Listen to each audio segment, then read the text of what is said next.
चलिए, आज एक ऐसे विषय पर बात करते हैं जो हम में से कई लोगों की जिंदगी से जुड़ा है, कभी सीधे तौर पर तो कभी किसी अपने के जरिए। वो विषय है मेजर डिप्रेसिव डिसऑर्डर, जिसे हम आम तौर पर क्लिनिकल डिप्रेशन कहते हैं। आइए आज इस स्थिति को एक क्लिनिकल नजरिए से समझते हैं। दुनिया भर में 26 करोड़ 40 लाख से भी ज्यादा लोग इससे प्रभावित हैं। ये एक बहुत बड़ा आंकड़ा है, पर यहीं से एक बहुत जरूरी सवाल उठता है, कब एक मामूली सी उदासी क्लिनिकल डिप्रेशन बन जाती है? आखिर इन दोनों में फर्क क्या है?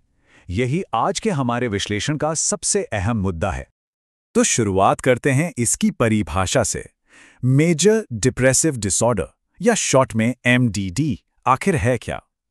एक बात साफ है, ये सिर्फ दुखी होना नहीं है, ये उससे कहीं ज्यादा गहरा और जटिल है। मेडिकल भाषा में कहें तो MDD एक गंभीर मूड डिसऑर्डर है। इसमें 3 बातें बहुत खास हैं। पहली, एक ऐसी उदासी जो जाती ही नहीं, लगातार बनी रहती है। दूसरी, जिन चीज़ों में पहले मज़ा आता था उनमें अब कोई दिलचस्पी नहीं बचती। और तीसरी, इन दोनों की वजह से आपकी रोज़मर्रा की ज़िंदगी पर बहुत बुरा असर पड़ता है। ये जो तुलना आप देख रहे हैं, ये बहुत ज़रूरी है। देखिए, उदास महसूस करना नॉर्मल है, ये ज़िंदगी का हिस्सा है, आता जाता रहता है। लेकिन MDD वो बहुत तीव्र है, लंबा चलता है और इंसान को अंदर से कमज़ोर कर देता है। सोचिए, इसका असर डायबिटीज़ जैसी एक क्रॉनिक बीमारी के बराबर हो सकता है। मतलब साफ है, ये कोई मूड नहीं, एक गंभीर मेडिकल कंडीशन है। तो सवाल ये है कि डॉक्टर्स इसका पता कैसे लगाते हैं? कोई कैसे कह सकता है कि किसी को MDD है? चलिए अब इसके डायग्नोस्टिक प्रोसेस को ही समझते हैं। एक्सपर्ट्स एक खास मैनुअल इस्तेमाल करते हैं जिसे DSM-5 कहते हैं। इसमें ये 9 मुख्य लक्षण बताए गए हैं। डायग्नोसिस के लिए इन 9 में से कम 5 लक्षणों का होना जरूरी है, वो भी लगातार 2 हफ्तों तक।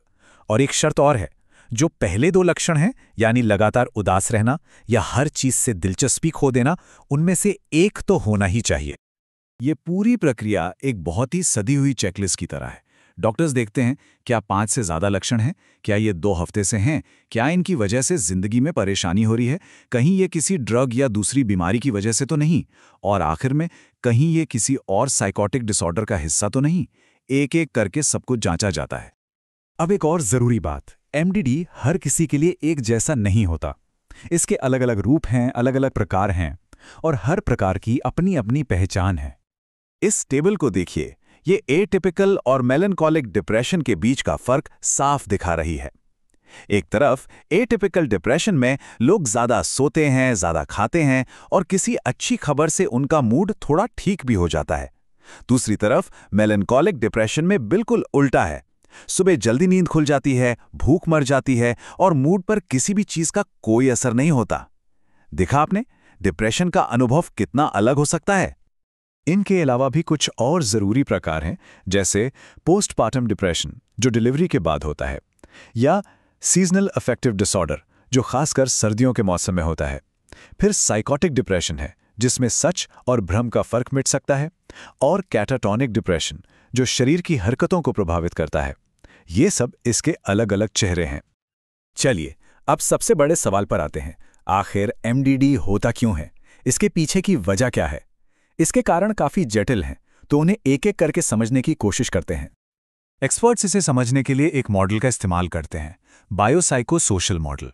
इसका मतलब सीधा सा है, डिप्रेशन के पीछे 3 तरह के कारक काम करते हैं। बायोलॉजिकल यानी हमारे शरीर और दिमाग से जुड़े, साइकोलॉजिकल यानी हमारी सोच और भावनाओं से जुड़े, और सोशल यानी हमारे आसपास के माहौल और रिश्तों से जुड़े।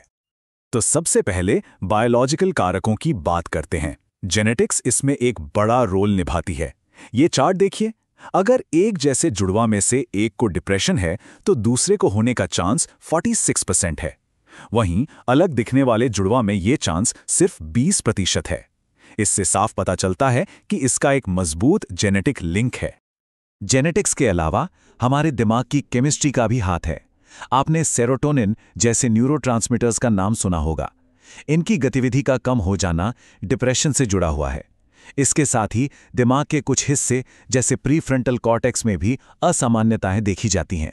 एक दिलचस्प बात यह है कि दिमाग का एक छोटा सा हिस्सा ब्रॉडमैन एरिया 25, जिसे कभी-कभी डिप्रेशन स्विच भी कहते हैं, MDD में ओवरएक्टिव हो जाता है। अब आते हैं साइकोलॉजिकल कारकों पर। साइकोलॉजिस्ट एरन बेक ने कॉग्निटिव ट्रायड का एक कॉन्सेप्ट दिया था। ये एक तरह का सोच का जाल है। डिप्रेशन में इंसान खुद को, इस दुनिया को और अपने भविष्य को, तीनों को ही बहुत नेगेटिव नज़र से देखने लगता है। एक निराशा का पैटर्न बन जाता है। और साइकोलॉजिकल और सोशल कारक अक्सर मिलकर काम करते हैं, जैसे बचपन के बुरे अनुभव या बार बार फेल होने पर यह मान लेना कि अब कुछ ठीक हो ही नहीं सकता, या फिर सामाजिक अकेलापन, तनाव, गरीबी, ये सब डिप्रेशन के खतरे को बहुत ज्यादा बढ़ा देते हैं।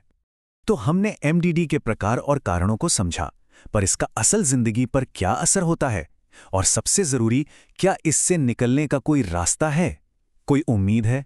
चलिए अब इस पर बात करते हैं। ये आंकड़ा, इसे जरा ध्यान से देखिए। 8 लाख। हर साल पूरी दुनिया में लगभग 8 लाख लोग आत्महत्या से अपनी जान दे देते हैं, और इनमें से ज्यादातर मौतों का सीधा कनेक्शन डिप्रेशन से होता है। ये सिर्फ एक नंबर नहीं है, ये इस बीमारी की गंभीरता को दिखाता है। और सबसे बड़ी त्रासदी क्या है पता है? Treatment gap. मतलब जिन लोगों को मदद की सबसे ज्यादा जरूरत है, उन तक मदद पहुंच ही नहीं पा रही। ये चार्ट देखिए। कम और मध्यम आय वाले देशों में 76 से 85% लोगों को कोई इलाज नहीं मिलता। क्यों? क्योंकि संसाधनों की कमी है और समाज में इससे जुड़ा एक कलंक है। इसीलिए इस मिथक को तोड़ना बहुत जरूरी है। लोग कहते हैं ये तो बस एक कमजोरी है, हिम्मत रखो, आगे बढ़ो। लेकिन सच ये नहीं है।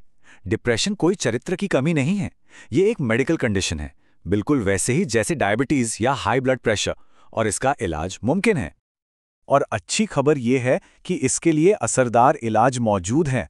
साइकोथेरेपी है, जैसे सीबीटी, जो हमारी सोच के नेगेटिव पैटर्न को तोड़ने में मदद करती है।